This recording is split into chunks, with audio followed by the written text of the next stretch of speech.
Okay, hello and good evening, everybody, and thank you so much for making the journey today and coming to this very small celebration of the life of John Baker, who has been our fantastic neighbour here on Aberfeldy Street and a brilliant husband of Margaret. And thank you so much, Margaret, for making it down here. So we're really happy to have you here, of course. Come on in, latecomers, welcome.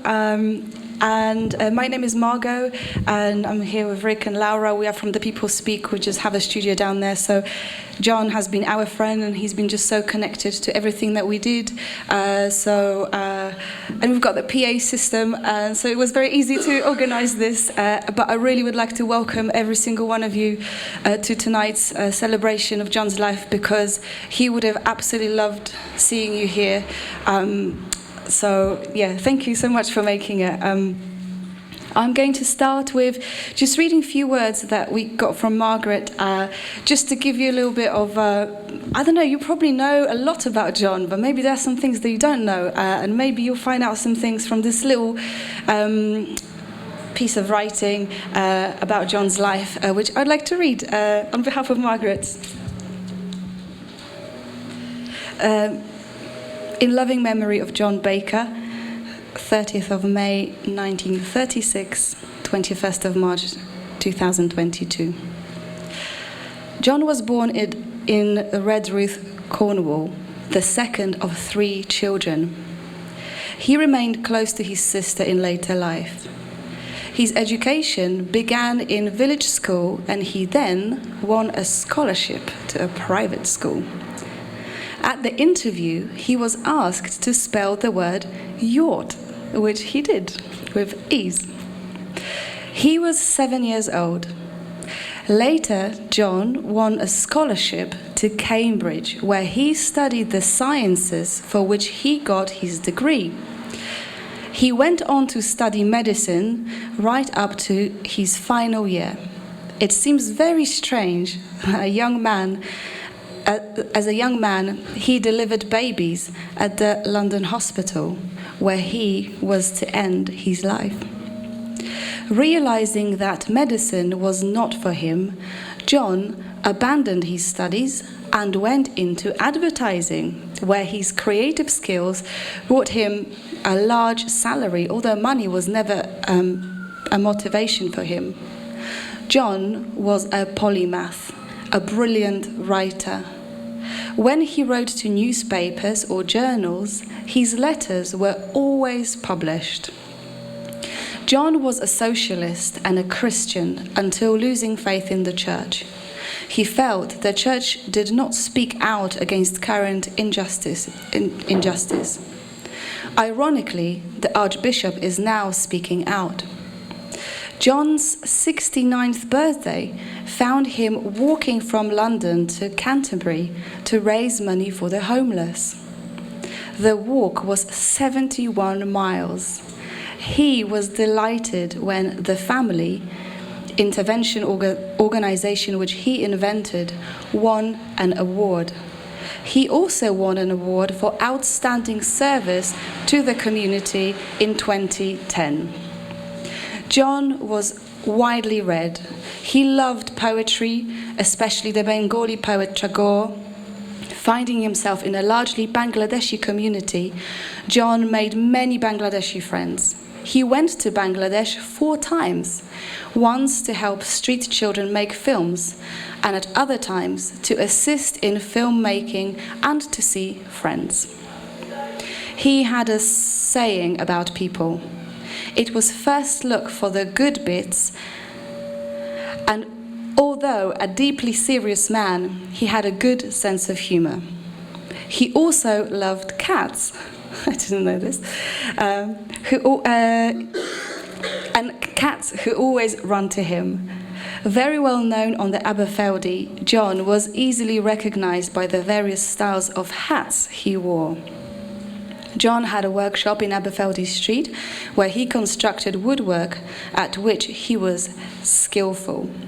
John often used his outstanding intellect to help others. If anyone deserves to go to heaven, it is he. Let us pray he is there, engaged in yet another long and interesting conversation. No doubt, he probably is. So thank you, Margaret, for these words. And we just thought we'll play a little kind of previously unreleased little short film. It's a little clip of something that John had made with Mikey. And Mikey couldn't be here today. He's part of the People Speak Collective. And them two, they were like really great friends. But I will read a few words from Mikey shortly. But first, we thought we'll play this for you, just something that John made. Greetings from London. My name is John, and thank you for having me. When future historians look back at the early 21st century, they will see the smartphone as a massively important development. These little devices revolutionized communications. They're a must-have for countless teenagers, essential for every adult, and they put filmmaking within reach of millions. I thought restricting festival entries to films shot on smartphones was an inspired choice. Films are not simply displays of cinematographic skills. They are stories told in a wonderfully generous medium that allows the storyteller to choose and use vision, colour, movement, speech, gesture, music and sounds in sharing the tale. Although the history of cinema suggests films developed mainly to offer entertainment, this can distract us from the fact that every film, every story, in film or otherwise, has a purpose. Nobody at the end of a good film should be quite the same person as at its beginning. In ancient Greece, scholars most likely would have treated film as a branch of rhetoric, where one person tries to persuade others to a way of thinking or towards doing something in particular. The philosopher Aristotle taught that any successful use of rhetoric, in film of course this means a good story, has to have three qualities: ethos, why the story is worth some attention now, and why this telling of it can be trusted; logos, details of the story's progress showing evidence supporting the director's plans; and finally pathos, content that will stir up feelings to make the story memorable. This has been the basis for my judging. I've asked myself how well every frame, speech, scene and event contributes to these three. And finally, I've tried to assess how memorable is each filmmaker's piece of work. My winners are the creators who preferred truth over fantasy and fiction, kept their narratives simple, and confidently grabbed my heart. Their works immediately gave me, as any good story should, a memorable understanding of the fragment of life they explored. That was a very dynamic portrayal of John, obviously very passionate about film and creativity. And welcome if you just joined us. Welcome, come closer if you can. And I would just very quickly would like to read, there's a poem I'd like to read, which was read at John's funeral. So here it goes. He is gone. You can shed tears that he is gone, or you can smile because he has lived. You can close your eyes and pray that he will come back, or you can open your eyes and see that all he was, that all he has left. Your heart can be empty because you can't see him, or you can be full of the love that you shared. You can turn your back on tomorrow and live yesterday, or you can be happy for tomorrow because of yesterday. You can remember him and only that he is gone, or you can cherish his memory and let it live on. You can cry and close your mind, be empty and turn your back, or you can do what he would want. Smile. Open your eyes, love, and go on. And it's a poem by David Harkins. I will just very quickly read something from Mikey, just because, obviously he can't be here. But I would also like to put it to you that very shortly, This is no coincidence. This thing is here. It's a talkie table. Maybe some of you are familiar with this shape. We have a bunch of events that kind of happen outside of the studio and on the street. And John has been to so many talkie-okies. He's like the talkie person. He's like a permanent feature almost. So, and we thought we will bring this out. It's a pop-up talk show, and we would like to, at some point, invite you just to have a little chat, have a snack, have a drink afterwards, and just do what John probably would do, because he always loved talkie-okie. But I'm just going to read quickly from Mikey.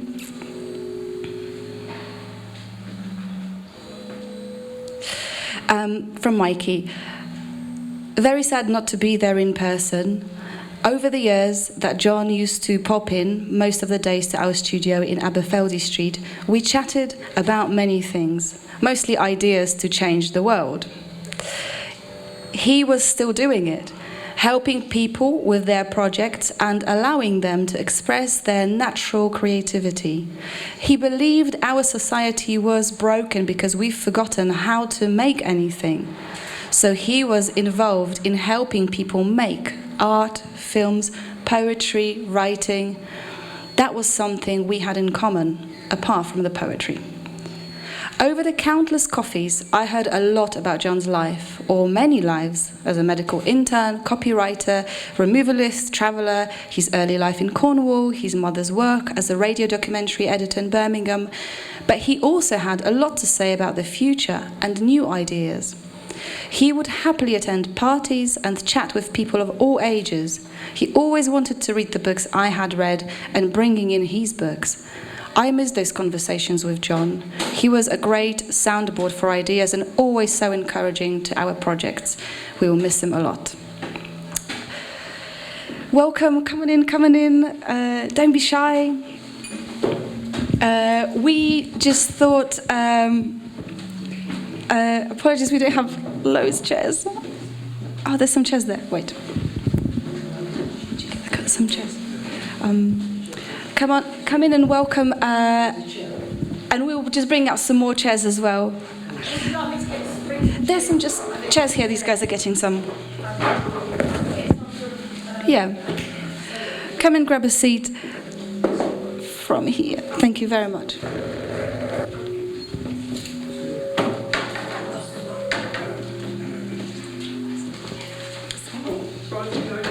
Okay.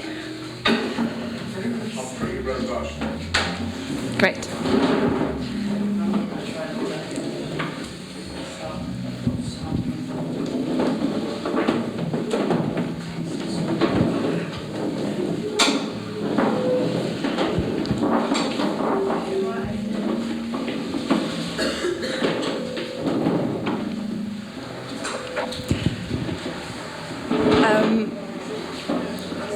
Hello and welcome. So next, what we have got for you is just a little bit of, just to kind of capture the spirit of John, who, as I mentioned earlier, he took part in many talkie-okies, and that includes during COVID, where everything was happening online. So this is a snippet of John, just, the classic John. He joined the conversation late. Somebody just went off on one, just was talking about something, and then John just kind of summarizes everything in his brilliant philosophical way with such ease and depth and wisdom. We just wanted to play this 2-minute clip for you, Okay, so you believe that culture is always moving and changing and evolving. Yes. Languages, traditions are continually updating themselves. Okay, well, let's get some other points of view on this. John, you've not said much. Have you got anything to say on any of this discussion? You've been listening in, I hope. Well, I've been listening very carefully in order to learn, because I'm a latecomer. I do apologise for that. I don't think I could quite agree with the last speaker. But one of the things that has happened in the last 100 years is that our society here has externalized culture to such an extent that we now all feel that what we're doing is looking at a performance or re-performance of the past, which is tinged with a certain amount of nostalgia, pain that we haven't got the comforts of the past, and we quietly edit out all the discomforts of the past and say it was nicer then, it was better then, and it's not so good now. That actually does lead on to some of what I thought was the discussion about liberty and personal views and populism that was going on before, but I wasn't here for all of it, so I can't say much.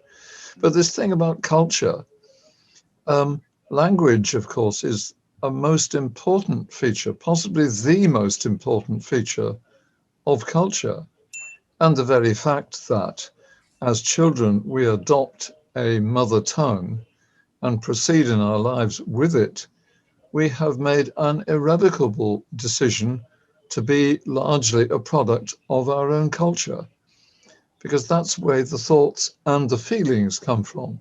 One of the reasons why I disagree with the last speaker is that although it is clearly true that language of 100 years ago didn't include any reference whatsoever, apart from Mr. Babbage, to a computer, fact of the matter is it is not language that so easily conveys that other rather important feature of being a human being, and that is how we feel.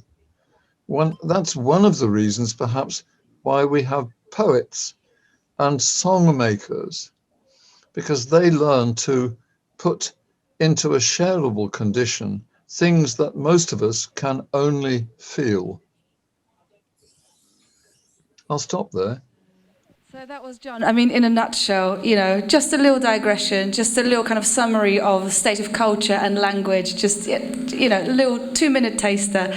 And welcome to everybody who just joined. You're welcome to come through if you wish, and we've got some refreshments here. But I think at this stage, not that any of this was very official, but I think at this stage we kind of came to like a natural pause.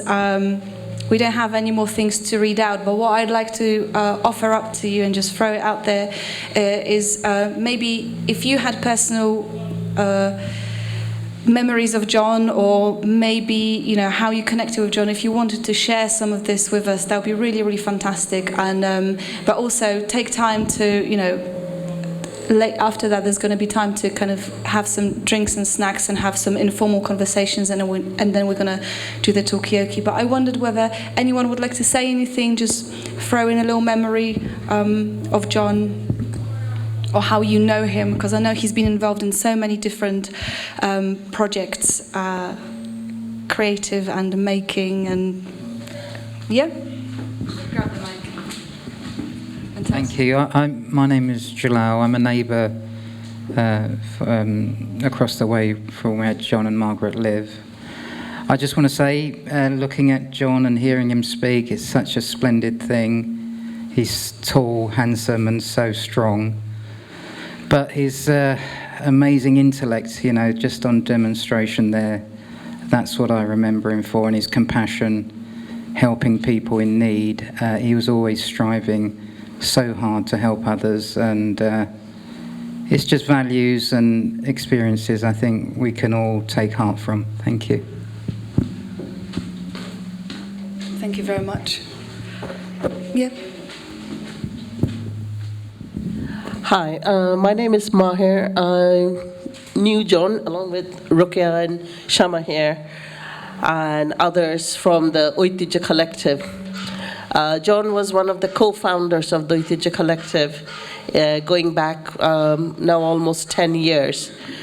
And as you said earlier, he wasn't a Bangladeshi, but he was very much more Bangladeshi than most of us put together in his knowledge and understanding of literature, poetry, and all the arts and crafts of the country. And I think without John, it would have been very difficult for us to get to where we are. He's a great loss to us, and it was a pleasure to be with him and to work with him and to have him there, always being a critique, always digressing, always taking the conversation to where you don't expect it to, but actually coming back to something which was always like, okay, we didn't think of that. That is something interesting to think of. So when he always had that eye that we did not think and see. So John was always a pleasure to work with. He loved being around and doing all the stuff. So we miss him dearly, very much so. Do you want to say anything? I think you said it. Yeah, you said it. Okay. Hi, my name is Maria, and I have known John and Margaret quite for a very long time too. And we're quite really, I could say, just like a family, because I always come to visit John and Margaret, and I have a lot of these supportive and also advice from John for everything I want to do. He's always there for me to correct my English and help me forward with the letter, and so I really, really miss him. And we have quite a lot of good jokes too as well. So one time he tried to find the Father Christmas for me when I tried to looking for one, and he tried to be one for me. So I never forget that. So thank you. Thanks very much. Hello, my name is Danny from City Wood, just round the corner. I first met John probably 20 years ago. I went and delivered a load of wood to round the back of where Lidl's is now, and John was teaching students how to make furniture, and that was the first time I met John. And as the years went on, he used to have a little bit more wood. I'd be looking to him for a little bit of knowledge, and it seemed to be whenever either one of us was in some kind of issues or problems or trouble, we'd find each other.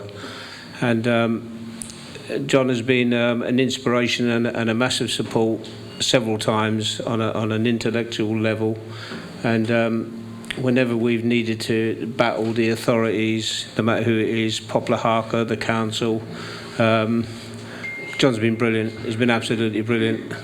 There's been times where I've just wanted to get the hangman's noose out, but he's always put it into sense.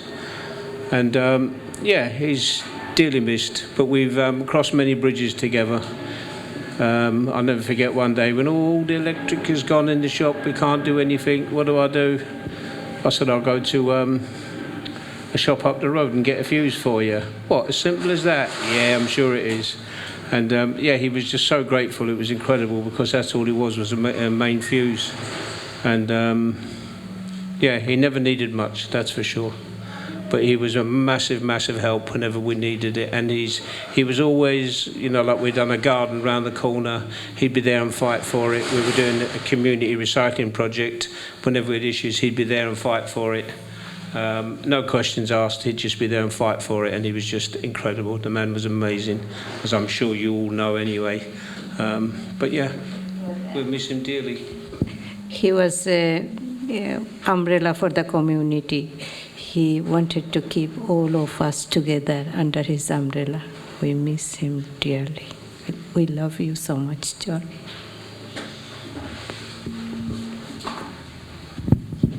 Thank you very much. Would anybody else like to say a few words? Anything? Yes. Hi, everyone. This is quite long-winded, so I had to write it down. Sorry. Yeah, I've known John for about just under 14 years, so I met him in 2009. Our first meeting, I recall, was in the church. It felt really somber because the lights were off. It was very dim, dark outside. I'm meeting John. John was helping me initially just wrap up my university degree at the time, and giving me a lot of insight and knowledge on the development and social change around East London, which was part of my degree. What I realised in the first few weeks and months is that John was actually all the help I ever needed to complete my studies. You know, throughout that summer, 2009, John was really a bit of a mentor. He took part in some of the research that we did, and I think, you know, he's become a bit more interested. I suppose I've become a bit more interested in East London thanks to him. I've always had an interest in the Lower Lee, but he really sparked a bigger interest in the history of East London as a whole. I think it's been said before, I think Danny mentioned it, and others as well. John's involvement and activism locally has been spellbinding. He's had a number of organisations he was either chairing or running, and some may have been involved in so we mentioned Ojito, but also the Lee Side project, which was running a few years back. He had his fair share of friends, of course, across the area. He left no one indifferent, that's for sure. And I remember him fondly with, a number of events. So we had a meeting with Tower Hamlets and a number of landowners around Aylesford Street and Lochnagar Street when there was a lot of talk about development in the area. And John was really proactive in getting that sort of kicked off. And if anything, I think that really speaks for John's desire for people to have an opinion. Don't just sit on the fence, have an opinion, because he certainly did have one. John opened doors for many. He certainly opened doors for many people locally, for myself as well, and sparked a keen interest. For me personally, I think, and I suspect in many people's lives, he had a big impact on what they've become. We talked about his knowledge. His knowledge was extremely wide-ranging, from social issues, history, planning, woodworking, engineering, the list goes on, honestly. Woodworking, of course, was always his passion, more than a passion, I suspect. And I still recall the layout of the workshop in the church. A couple of times we had to jig around move the bandsaws and mitre saws and what have you. That was fun.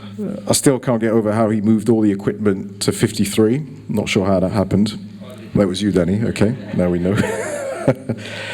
And of course, since moving to 53, I think it's been a bit of a fixture, I suppose, the wood workshop. He's had, woodworking lessons and really helped to get people involved in woodworking locally.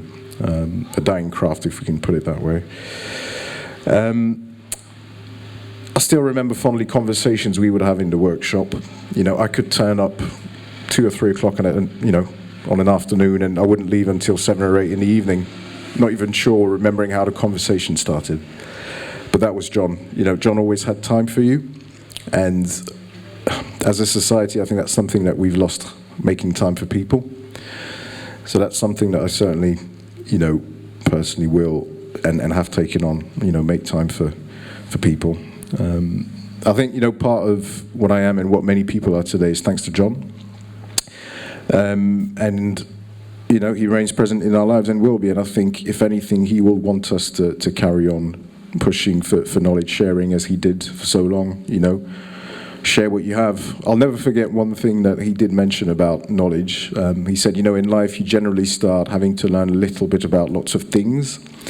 Then you end up having to learn lots about a few things until you know everything about nothing. That becomes the story of our lives, but don't let that become who you are. Try and, keep yourself knowledgeable in many areas, because that's really important. And John always had that in him, and he could partake that knowledge. So that's one thing I really, really, fondly and dearly remember him by. So we miss you, John, honestly. So, yeah. Thank you. Thank you so very much. Would anybody else? Yes. Yeah. I'm another John, and John Baker and I had a combined passion in cricket. And I often used to come up and down and see him outside the workshop. And he could talk to anybody at any age range, from the little top to his fellow pensioners, of which I'm one actually.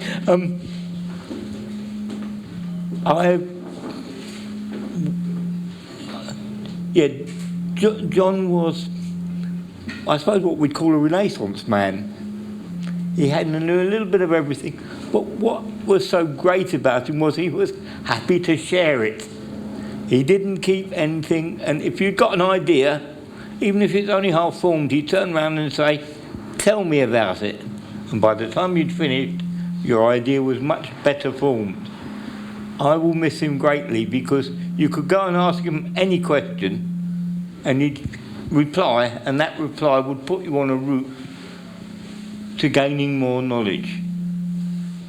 And he liked people. That was the thing. I always felt impressed. He could always find a way to show you the good in people. It's a shame there are not more like him. I miss him greatly. Some last words? Yeah. Just one little thing I want to add. We had a massive legal sort of battle going on to do with moving the woodyard and all that sort of thing. And it came to a point where we were now going to celebrate because we won everything. We had a new yard and it was all going good, so we were having this. So we were inviting. And he said, oh, yes, he said, and him. He said, yes, he said, we can send him an invitation inviting him not to come. Excellent. Thank you. Yeah. Hello there. My name is Roger, and I've been very blessed to know John for more than 10 years now, I believe. I first met him when he was at the church in the basement, and through Danny, I was in the woodyard one day, and I do some wood flooring after a career of carpets, so I was passionate about wood, and he said, anyone want to learn how to chisel, sharpen chisels? I went, yes, please, and I was the only one who said it, and so I came over with him. I learned how to sharpen chisels. I was on the lathe, spindling and doing all these amazing wood shapes, and John was there, and I can only say I'm just so blessed to have known him. Now that he's not with us, it's sad, but I'm happy to have known him the time I have, and I've shared so many cups of tea with him. I've gone out on the manor with him, with him estate car, and we've delivered timber, and he's not stopped doing things on the manor for people. They come and knock on the door, and we repair something for them. He's just an amazing man, and I've learned so much from him.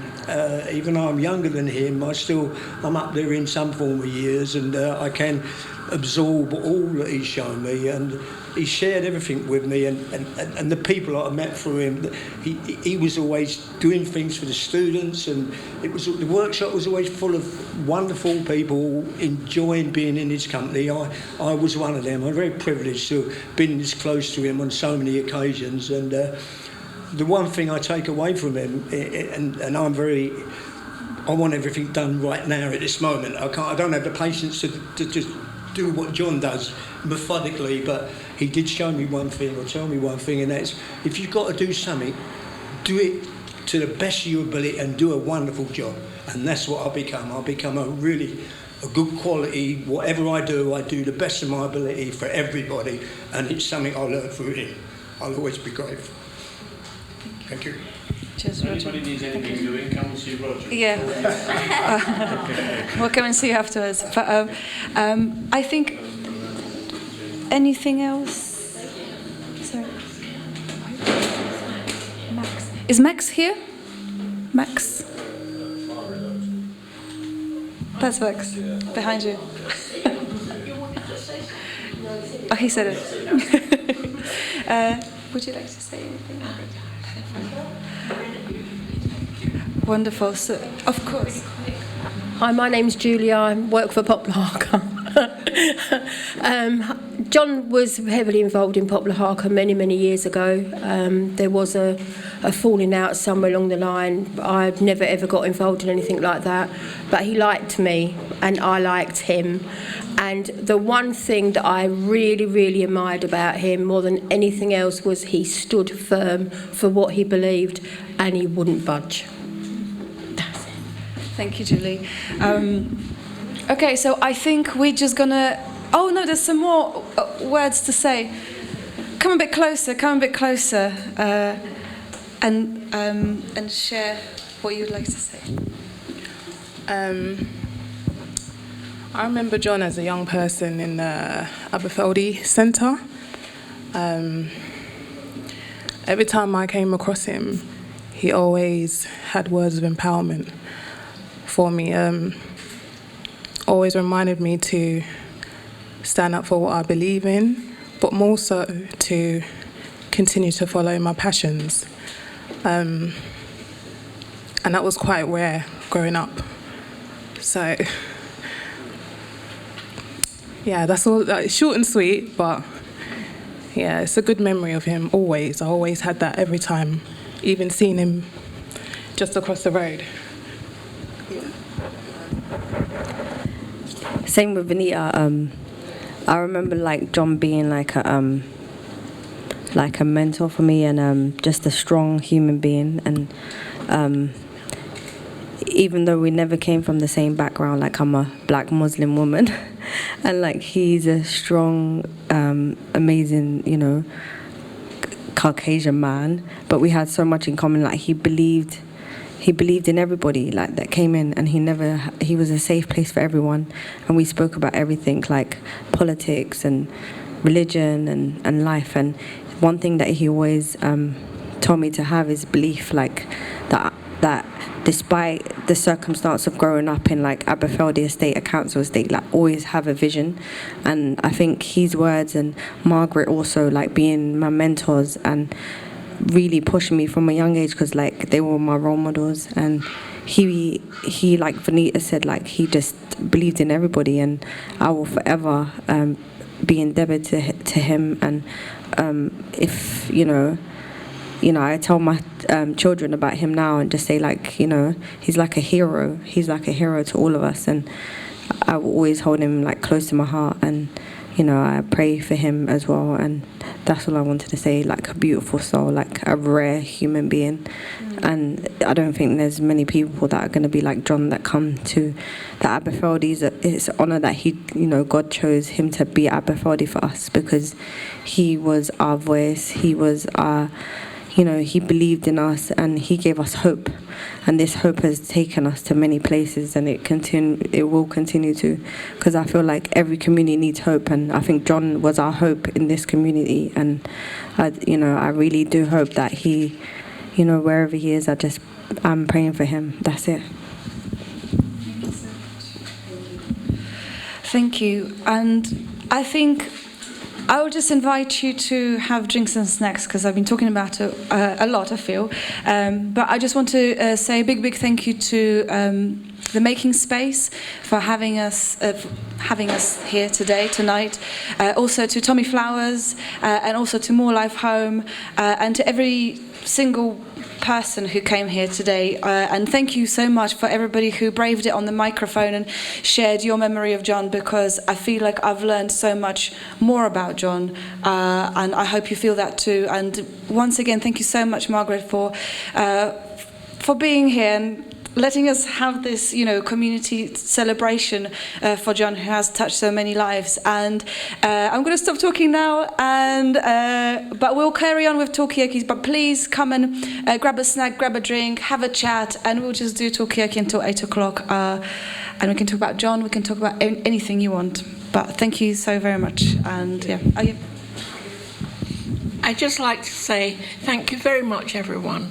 I agree with everything you said. He was a wonderful man, and I was very privileged to be married to live together for 10 years and then be married for 20 years. So we were together for more than 30 years, and it was, let's say, an education. And thank you very much. Thank you, Margaret. Thank you. Okay, that's it. Raise your glass to John when you come and grab a drink. So, yeah.